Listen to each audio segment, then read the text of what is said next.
के साथ आदरणीय कमला अडवाणी जी भी आनंद और कर्मसाद में है।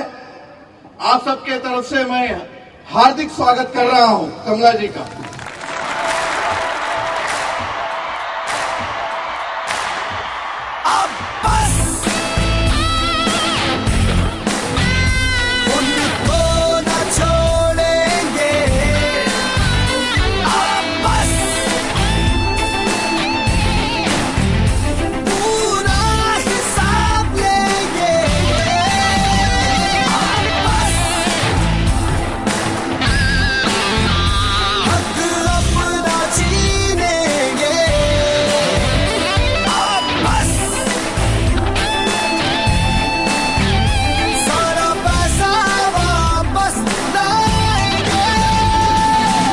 इस देश में आत्मसम्मान हो, आत्मविश्वास हो, तो ये बहुत कुछ प्राप्त कर सकता है, शिखर तक पहुंच सकता है। 50 साल में हो जाना चाहिए था, नहीं हुआ। अगर हम भ्रष्टाचार को खत्म करें, काला धन वापस लाएं, या 2 बातें करें, तो कोई ताकत नहीं है दुनिया में जो 21वीं शताब्दी को भारत की शताब्दी बनाने से रोक सके।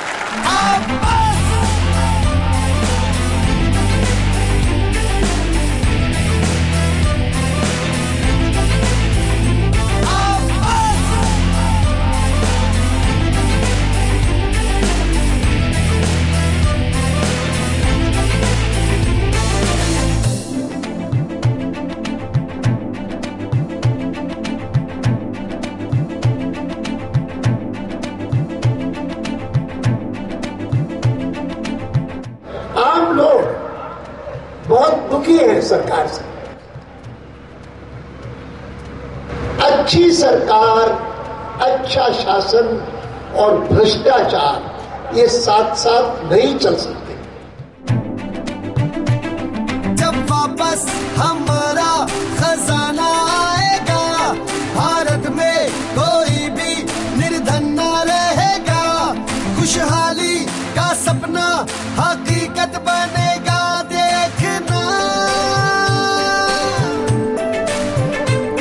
तोड़ेंगे जंजीरें, झूलेंगे आसमान, लौटेगा अब फिर से हमारा स्वाभिमान। जागी है उम्मीदें, जागा है हिंदुस्तान, अब सहे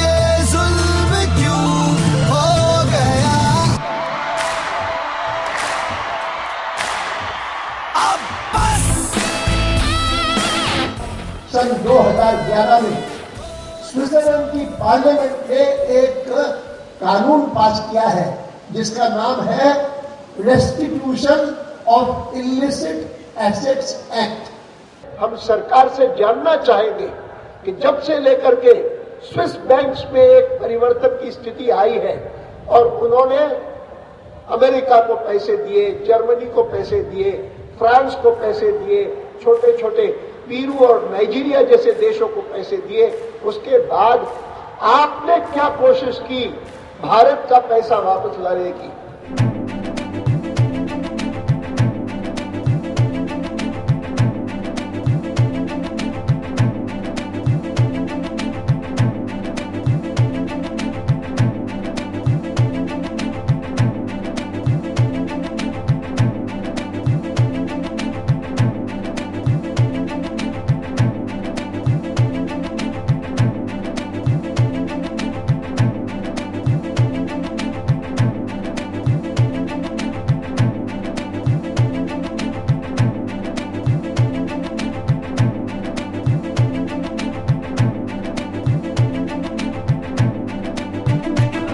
मनोजवं मारुततुल्यवेगं जितेन्द्रियं बुद्धिमतामरिष्टम्।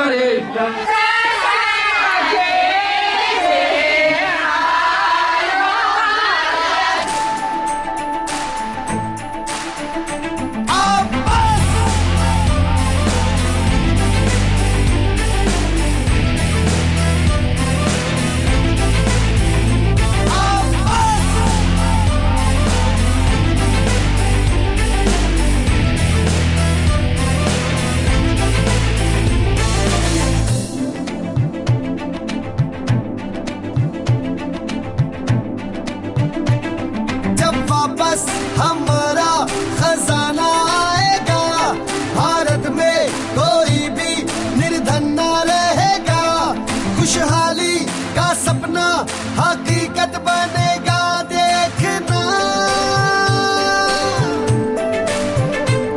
तोड़ेंगे जंजीरें, झूलेंगे आसमान, लौटेगा अब फिर से हमारा स्वाभिमान। जागी है उम्मीदें, जागा है हिंदुस्तान।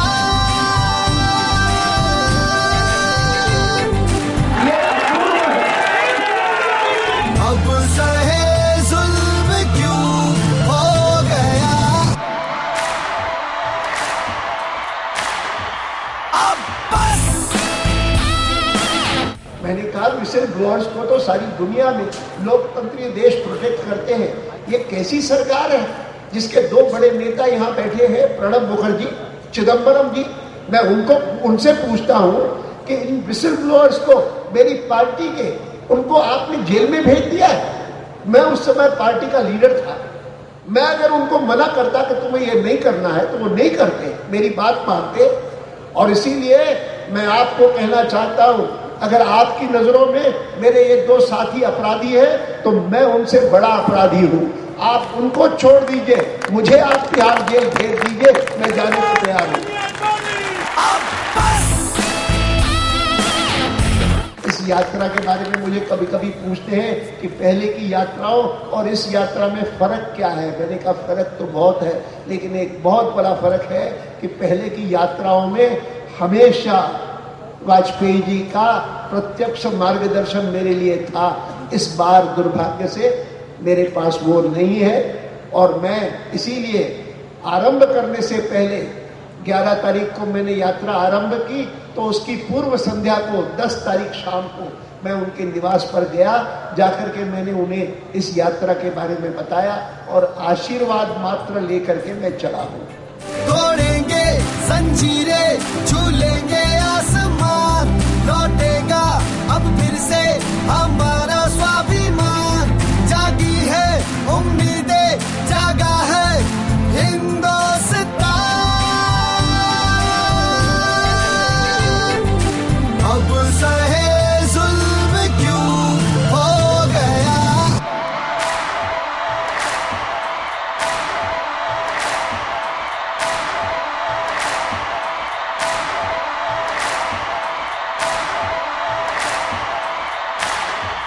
अब बस। उनको न छोड़ेंगे, अब बस। पूरा हिसाब लेंगे। आम आदमी को कितनी दिक्कत है, खास करके गरीब को, कैसे जिएगा, कैसे खाएगा। इनसेंसिटिव हो गई है सरकार। दंडित करिए इस सरकार को, दंडित करिए, सबक सिखाइए। और हिंदुस्तान में मूड है इस बात का। अब बस।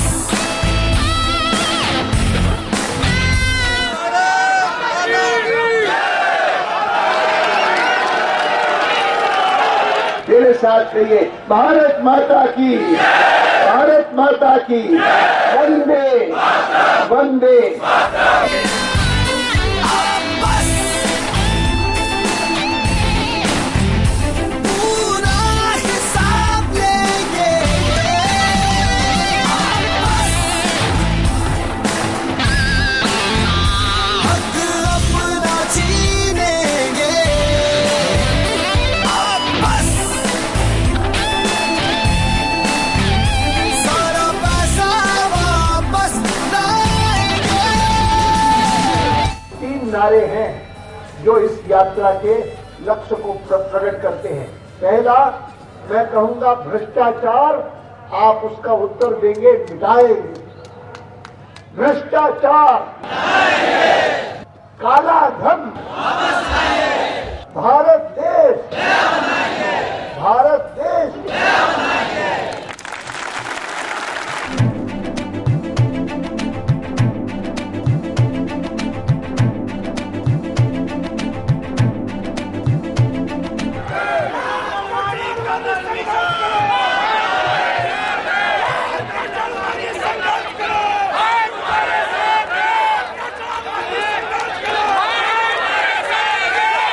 ऐसे बहुत सारे नौजवान साथ हो और ऐसे अनुभवी सहयोगी साथ हो तो कोई कमी नहीं।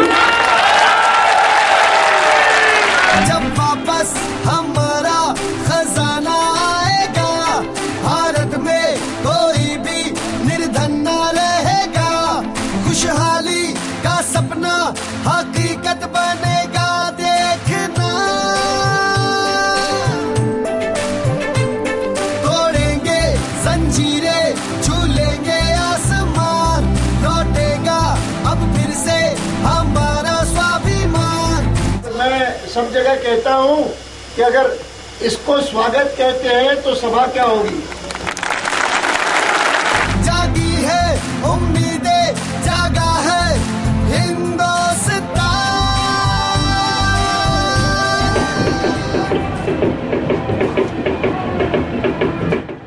एक फिल्म है जो आज से 5-6 महीने पहले एक फिल्मकार ने बना करके मुझे दिखाई। उस फिल्मकार का नाम है मणिशंकर। वो फिल्म थी काले धन के बारे में, कि विदेशों में भारतीयों ने जो जाकर के काला धन रखा है, खास करके स्विट्जरलैंड की बैंकों में। उस फिल्म का नाम है नॉकआउट। लेकिन मुझे अच्छी लगी, और अच्छी इतनी लगी कि जब मैंने इस यात्रा का निर्णय किया तब मैंने अपनी लड़की को कहा, प्रतिभा को कहा कि तुम बात कर लो मणिशंकर जी से, वो कोई गीत हमारे लिए बना सकते हैं क्या कि जो उपयुक्त हो। इन्होंने बात की तो उन्होंने कहा कि हाँ, मुझे तो खुशी होगी। उन्होंने मुझसे बात की, मैंने उन्हें कहा कि इसमें महंगाई भी आनी चाहिए, इसमें भ्रष्टाचार भी आना चाहिए, इसमें काला धन भी आना चाहिए, काला धन वापस आएगा वो भी आना चाहिए। उन्होंने कहा ठीक है, मैं कर लूंगा। और फिर उन्होंने कहा कि मेरे गीत का एक शीर्षक है, और शीर्षक है अब बस, अब बस, अब हद हो गई, अब भ्रष्टाचार की भी हद हो गई, अब बस, अब पूरा हिसाब लेंगे, अब बस।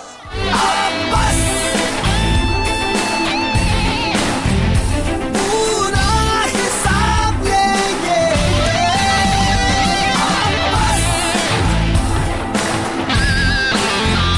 हक अपना छीनेंगे, बस सारा पैसा वापस लाएंगे। अडवाणी जी, लोग बड़ा जानना चाहते हैं क्यूरियोसिटी से, उत्सुकता से, कि आखिरकार आप इतनी लंबी यात्राएं कर कैसे लेते हैं। मैं ये मानता हूं कि अगर व्यक्ति अपने मन में संतुष्ट है अपने कार्य से, तो उसकी प्रतिछाया उसके शारीरिक क्रिया में भी प्रकट होती है। दूसरा भी एक फैक्टर है। मैंने कई पत्रकारों को यही उत्तर दिया कि 14 वर्ष की आयु में जब मैं राष्ट्रीय स्वयंसेवक संघ का स्वयंसेवक बना, तब से लेकर के एक वैचारिक परिवार का हिस्सा बन गया। और आज मैं मानता हूं कि मेरे 2 परिवार हैं, एक मेरा व्यक्तिगत परिवार और एक मेरा वैचारिक परिवार। प्रभु की कृपा से मेरा परम सौभाग्य रहा है कि दोनों परिवारों ने मुझे बहुत स्नेह और सम्मान दिया है, स्नेह, सम्मान और सहयोग दिया है। ये भी एक प्रमुख कारण है कि मैं इस प्रकार की यात्रा कर पाता हूं।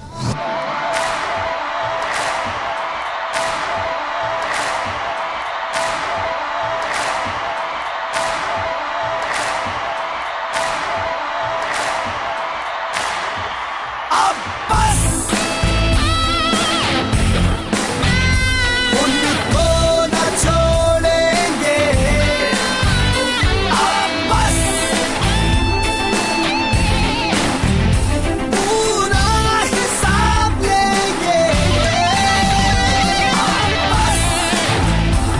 देश भर की परिक्रमा करने के बाद मुझे जिस बात के कारण बहुत संतोष हुआ है वह यह कि जो जबरदस्त जन समर्थन इस बार मेरी यात्रा को मिला है, उस जन समर्थन में समाज के सब वर्ग शामिल हैं।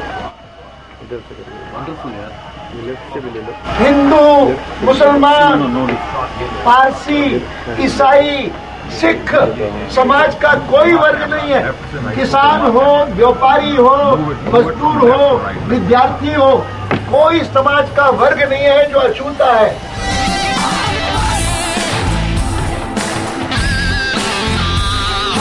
अपना जीनेंगे अब बस, सारा पैसा वापस लाएंगे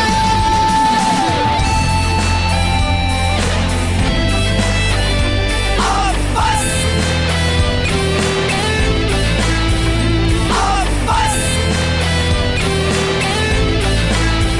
आज प्रातःकाल मैं जब चला था गाजियाबाद से तो देखा कि बहुत कोहरा है, बहुत कोहरा भयंकर। इस महीने में इतनी जल्दी हो जाए कोहरा, सर्दी तो अभी आई नहीं, तो भी इतना कोहरा कि कुछ दिखाई न दे। तब लगा कि ये तो कोहरा मौसम का कोहरा है और मौसम से ही कोहरा छट जाएगा। लेकिन जो कोहरा आज भारत की राजनीति पर छाया हुआ है इस सरकार के भ्रष्टाचार के कारण, वह कोहरा मौसम से नहीं छटेगा, सहज स्वाभाविक रूप से ऑटोमेटिकली नहीं जाएगा। वह जाएगा तो जल क्षेत्र